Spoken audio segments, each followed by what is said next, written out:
नाराज नशीब घेऊन एखादा जन्माला आलेला कुणी, पडली नजर तुझी त्याच्यावर अखंड राहिला ऋणी. विसर पडावा घडू नये कधी जिव्हारी जिवंत जाण, दारात कळस कौलारू दारात तुळस कौलारू कळस देव्हाऱ्यात तुझा मान.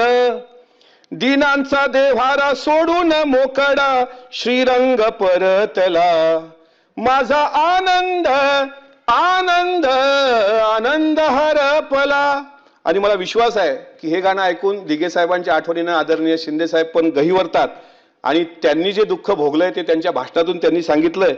मी मुझसे पहले कितने शायर आए और आकर चले गए, कुछ आहे भरकर लौट गए, कुछ नगमे गाकर चले गए, वो भी एक पल का किस्सा था, मैं भी एक पल का किस्सा हूं, कल तुमसे जुदा हो जाऊंगा, वो आज तुम्हारा हिस्सा हूं, कल और आएंगे नगमों की खिलती कलियां चुनने वाले, मुझसे बेहतर कहने वाले, तुमसे बेहतर सुनने वाले, कल कोई मुझको याद करे, क्यों कोई मुझको याद करे, मसरूफ जमाना मेरे लिए क्यों वक्त अपना बर्बाद किए. म्हणून जब तक जिंदा हूं तब तक मरा नहीं, जब मर गया तो मैं नहीं, तो फिर डर किस बात का. अपनी जिंदगी बड़ी है लेकिन वक्त बहुत कम है, इसे जल्दी जल्दी जीना पड़ता है. बाबू मोशाय, जिंदगी लंबी नहीं बड़ी होनी चाहिए. आपल्या सर्वांनी जे प्रेम केलं ते मी कधी विसरणार नाही.